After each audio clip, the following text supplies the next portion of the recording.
এই দুনিয়ার পুরো জীবনটা এটা হচ্ছে লালসাময় একটা জীবন, লোভ, মরিচিকা, মায়াজাল।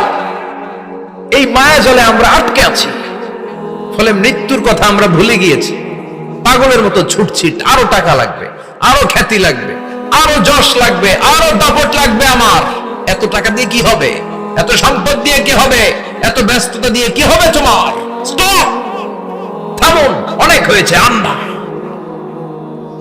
থামুন, take a rest, take a breath and think about death.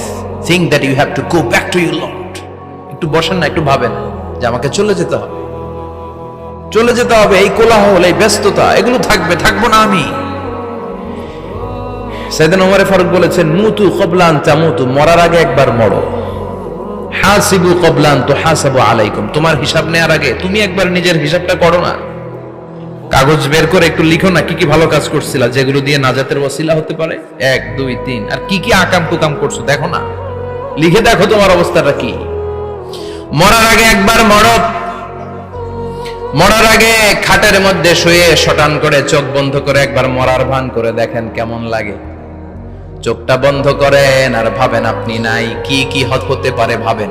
আপনার ছেলে মেয়েরা কান্না জুড়ে দিবে, আপনার প্রাণের স্ত্রী বিলাপ শুরু করে দিবে, বন্ধু বান্ধবের চিৎকার আর মাতম, স্থানীয় এলাকার মসজিদে ঘোষণা, অমুক এলাকার নিবাসী অমুক ভাই অমুকের ছেলে অমুক দুনিয়ায় নাই। সব আত্মীয়রা চলে আসবে, ফেসবুকে স্ট্যাটাস দেয়া হবে, সবাই সবাইকে জানাবে বিকাল 4টায় অমুক হাই স্কুল ময়দানে আপনার জানাজা। ছুটে আসবে, সবাই ছুটে আসবে আপনাকে শেষ বিদায় দিতে, গুড বাই জানানোর জন্য, আল ওয়াদা, বিদায় জানাতে আসবে সবাই। 4 তাকবীর দিয়ে আপনার জানাজা হবে, অশ্রুসিক্ত জানাজায় আপনার বিদায় হবে। কাঠের খাটিয়ার মধ্যে করে কাঁধে তুলে আপনার কবরে নেওয়া হবে। আগে থেকে খুঁড়ে রাখা কবরটার মধ্যে আপনার বিছিয়ে দেয়া হবে। বাঁশের কচি দিয়ে তার উপরে মাটির চাপা দিয়ে সব চলে যাবে। ভাবেন না একবার চোখ বন্ধ করে, this is the circle of life, this is the nature of life. এটা সবার হবে, আমার হবে, আপনার হবে।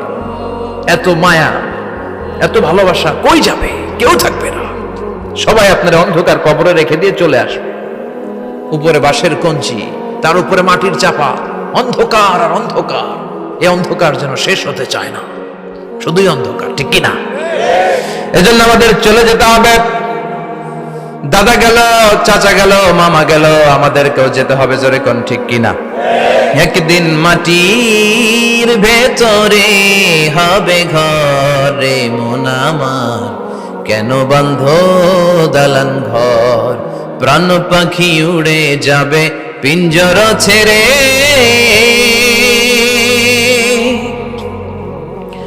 ধরা ধামে সবই রবে, তুমি যাবে চলে। বন্ধু বান্ধব যত, মাতা পিতা যারা সুত, সবই হবে তোমার পরে। মন আমার কেন বান্ধ দালান ঘর, একদিন মাটির ভেতরে হবে ঘরে মন আমার, কেন বান্ধ দালান ঘর, ঠিক কিনা? সব করে থাকবে, চলে যেতে হবে আমাদেরকে।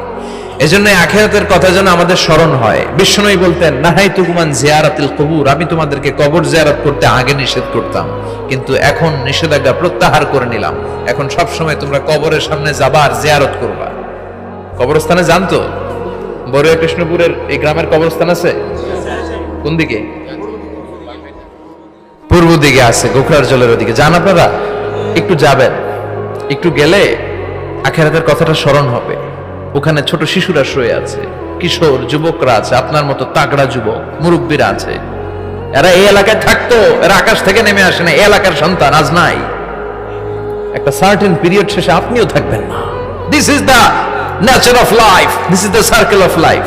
ছোট্ট শিশু হয়ে এসেছিলেন, শৈশব, কৈশোর, যৌবন, প্রৌঢ়ত্ব। আগে ছিলেন সিঙ্গেল, বিয়ে করে হয়ে গেলেন ডবল। এরপরে আল্লাহ আপনাকে একটা মেয়ে দিল, এরপরে মেয়েকে বিয়ে দিয়ে শ্বশুর হলেন, এরপরে ওই মেয়ের ঘরে সন্তান হতে নানা হলেন। আর কতদিন? অনেক দিন হলো তো, অনেক লম্বা সময় পেয়েছেন আপনি। Think about death. এবার যাওয়ার কথা ভাবেন। আখিরাতের সামানের কথা ভাবেন, ফিরে যেতে হবে। কি শক্তিশালী যুবক, বার্ধক্য চলে আসলে লাঠি ছাড়া চলতে পারে না। কুচকুচে কালো দাড়ি সাদা হয়ে যায়, দাড়ির শুভ্রতা, বয়সের ভার, রং ধরা যৌবন জং ধরে শেষ, ঠিক কিনা? This is the circle of life. যুবক ভাইরা, এটাই জীবন, চলে যেতে হবে, কেউ থাকতে পারবে না, ঠিক কিনা? এটা রিমাইন্ডার আল্লাহ এই সূরার ভেতরে দিয়েছেন যে তোমাদেরকে ফিরে যেতে হবে, এই লোভ লালসা ছেড়ে দাও। রব্বুল আলামিন বলেন, আলহাকুমুত তাকাসুর হাত্তা যুরতুমুল মাকাবির। ও গোলাম, দুনিয়ার সম্পদ, লোভ লালসা তোদেরকে পাগল বানিয়ে দিয়েছে। এই লোভ পাগলামি কোনোদিন তোদের থামবে না যতদিন না তোরা কবরে ঢুকবি, ঠিক কিনা? কার কথা? আল্লাহ বললেন, দুনিয়ার সম্পদ আর লোভ আর মোহে তোমরা গাফেল হয়ে গিয়েছো। আখিরাতের কথা বেমালুম তোমরা ভুলে গিয়েছো, কিন্তু আখিরাতে তোমাদের যেতেই হবে, কবরের বাড়িতে তোমাদের ঢুকতেই হবে, ঠিক কিনা? যেতেই হবে, আমরা ভুলে যাই। আলহাকুমুত তাকাসুর, অতিরিক্ত পাওয়ার লোভ, বেশি বেশি খাওয়ার লোভ, বেশি বেশি জমানোর লোভ মানুষকে গাফেল বানিয়ে দিয়েছে। এটা মানুষের স্বভাব, আরো চাই আরো চাই, এই স্বভাবটা আছে না নাই? দেখবেন ছোট বাচ্চারা মসজিদের দোয়া অনুষ্ঠান শেষে জিলাপি দেয় না? বরে কৃষ্ণপুর কি দেয়? আগে বাতাসা দিত না, এখন কি দেয়? জিলাপি দেয়, মিষ্টি দেয়। তো মসজিদের 2-3 গেট থেকে যদি দেয়, ছোট বাচ্চারা দেখবেন এদিক দিয়ে কয়েকটা নিয়ে আবার ওই গেটে লাইন ধরে। ওর হাত হলো ছোট হাত, ওর হাত ভর্তি জিলাপি, আর নেওয়ার জায়গা না, এরপর আরেক জায়গায় লাইন ধরছে, আরো লাগবে আরো লাগবে, এই আরো আরো আরো চাই, এই স্বভাবটাই মানুষকে কুড়ে কুড়ে শেষ করে দিয়েছে। এত লাগবে কেন তোমার? চাহিদার কোনো শেষ নাই, unlimited demand of human being. যার আছে বেশি তার চাই বেশি, যার সাইকেল আছে তার হুন্ডা চাই, হুন্ডা আছে তো প্রাইভেট কার চাই, প্রাইভেট কার আছে তো প্লেন চাই, প্লেন আছে তো হেলিকপ্টার চাই, হেলিকপ্টার আছে তো ওইটা চাই, ওইটা আছে তো সেটা চাই, ঠিক কিনা? এলাকার মেম্বার যে হয়েছে চেয়ারম্যান হতে চায়, আছে না নাই? চেয়ারম্যান সাহেব এমপি হতে চায়, আছে না নাই? এমপি সাহেব মন্ত্রী হতে চায়, আছে না নাই? মন্ত্রী সাহেব প্রধানমন্ত্রী হতে চায়, আছে না নাই? কিন্তু এই দেশে সুযোগ নাই, কথা কন। এই দেশে প্রধানমন্ত্রী সিলেক্টেড, 2-3 জনের বাইরে কেউ প্রধানমন্ত্রী হইতে পারবি না, ঠিক কিনা? আমার এই জীবনে তো আমি 2-3 জনই দেখলাম। বেগম খালেদা জিয়া, মাননীয় প্রধানমন্ত্রী শেখ হাসিনার ছোট্টবেলা দেখেছি এরশাদকে, আমরা তখন ছোট। তো মানুষের চাহিদার কোনো শেষ নাই, যার আছে বেশি তার চাই বেশি। এজন্য বিষ্ণু বলেছেন, উনজুরু ইলা মান হুয়া আসফালা মিন, তোমার চেয়ে যে খারাপ আছে ওর দিকে তাকাও। ওয়ালা তানজুর মান হুয়া আ'লা মিন, তোমার চেয়ে যে ভালো আছে ওর দিকে তাকায়ও না, তোমার চেয়ে যে খারাপ অবস্থানে আছে ওর দিকে তাকাও। অনেকে নিজের অবস্থান নিয়ে সুখী না, এরকম আছে না নাই? আল্লাহ আমার এটা দিল না রে, ওইটা দিল না রে, পাইলাম না রে, কিচ্ছু হয় না, কি করব জীবনে, হতাশ। আসলে আছে কিন্তু অনেক, কিন্তু শুকরিয়া নাই, ডাকাত, ঠিক কিনা?